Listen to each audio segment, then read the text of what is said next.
It's an absolutely beautiful day here, and sometimes things just don't last forever. I'm talking about this shed. I have had this thing for 35 plus years now. It was one of the sheds that I had at my very first house that I lived in. This shed has definitely seen its travels. It's seen its way around the town. It's been moved and transported several times. It hasn't always looked like this. I've taken the doors off, the windows off, because as you can probably assume, I have to tear this thing down, and I'm gonna do it the funnest way I can do it. Some of you people out there that are saying, wait a minute, why not save that? This 2x4 is good here, this 2x4 is good there.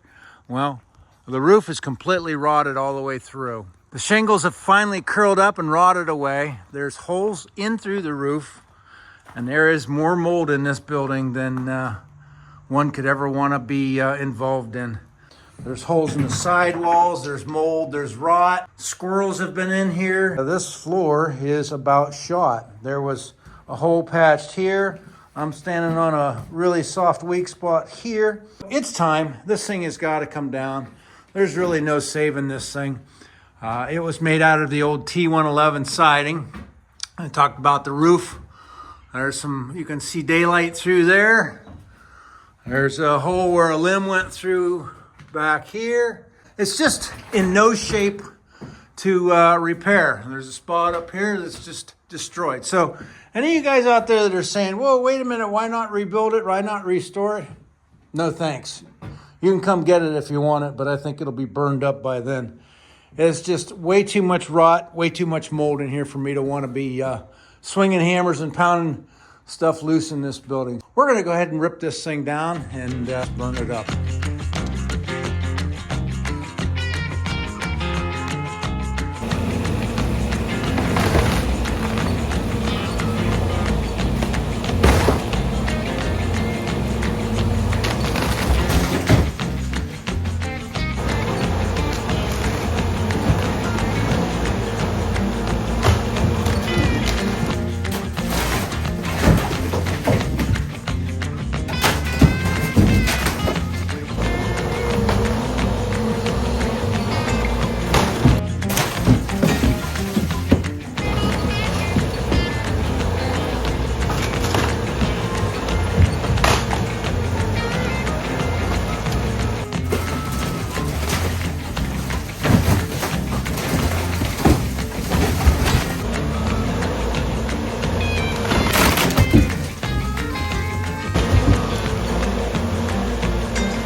Well, that was all of about 15 minutes to take that thing down.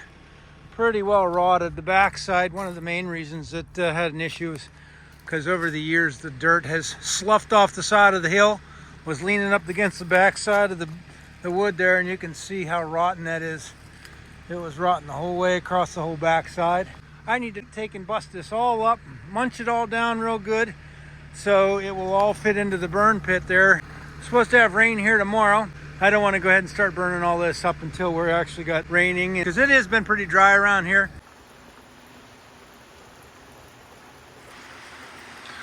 And it's been raining all morning, literally pouring this morning. Earlier, about 5 o'clock, it was just coming down like crazy. But I did make one mistake that I really wish I would have done yesterday. And I told myself, go ahead and cover that pile of wood that I'm going to burn. You know, kind of like the porch furniture here. Keeps the water off of it.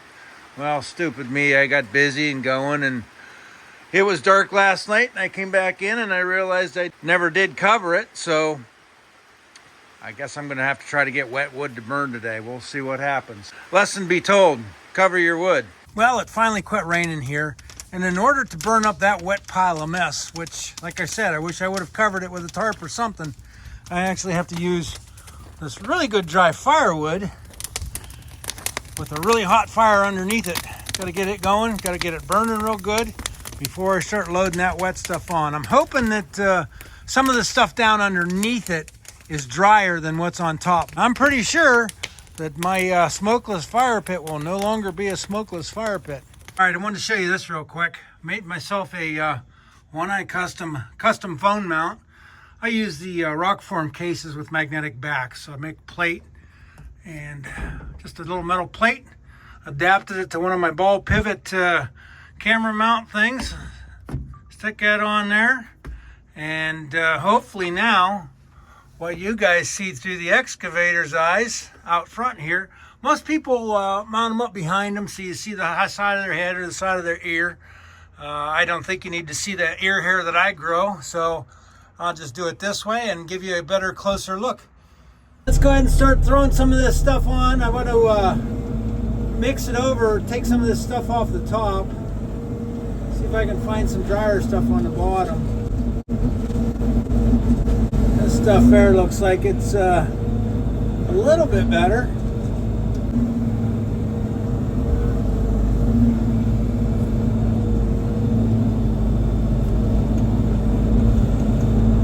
See if we can't hopefully not drown this thing out too bad. I'd rather do this than try and put it into a landfill. I'll be able to load the fire faster than it'll burn. These used to be old porch steps off of a house I demolished a handful of years ago. There was a front porch step there. It's tipped up on its side, but if you look at it that way, you can tell step up. And then that was the top cap of it. It was painted red, but anyhow, that stuff does tend to hold moisture, and it pops really loud and really bad when you get it too awful hot.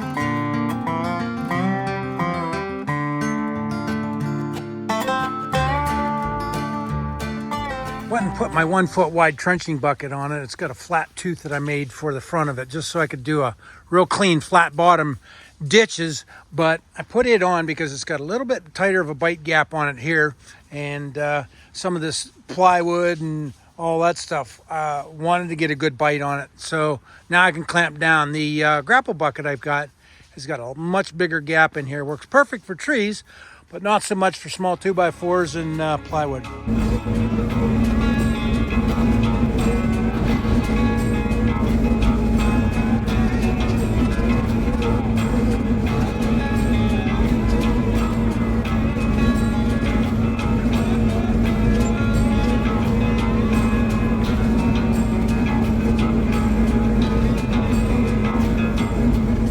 That bucket works a lot better for doing what I'm doing here with the 2x4s and the plywood and all that smaller stuff. gets a little bit better of a bite. Because that big tooth I built fits right in between this jaw, gets a real nice good pinch on that stuff. So I can get kind of control what I'm biting on there.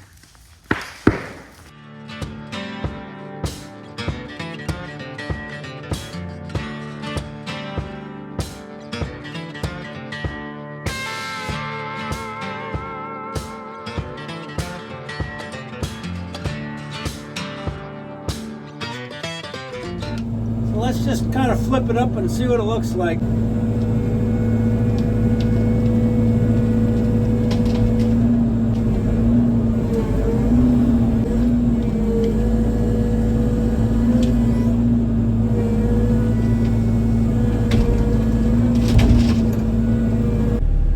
I don't see any critters under there.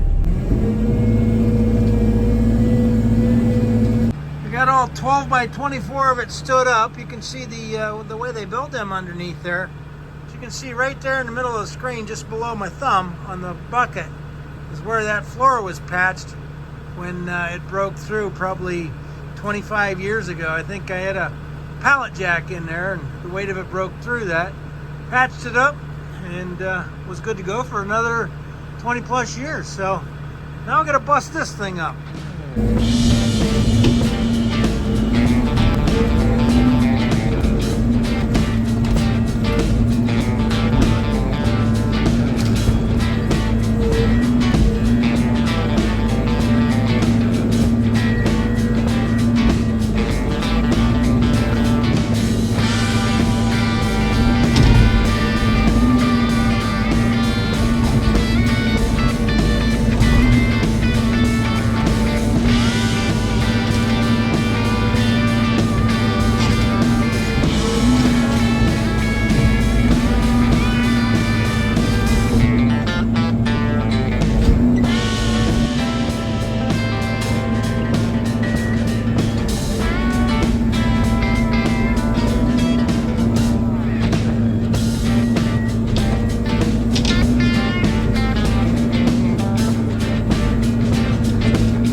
Well, I'm running out of light.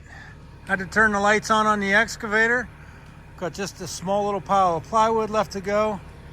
I've got a nice big massive fire burning up the rest of this stuff. And it'll take the rest of it, but it's gonna have to burn down a while, and I'm not gonna keep you here for that long. Just in case you're wondering, yeah, you can fit a 12 by 24 shed in a fire pit. So stay tuned to a future video of what I'm going to replace this shed with, what I'm going to do, where I'm going to put it, all that good stuff. If you like the video, don't forget to hit that thumbs up. Don't forget to hit the subscribe button, and we'll see you again on the next one. Thanks.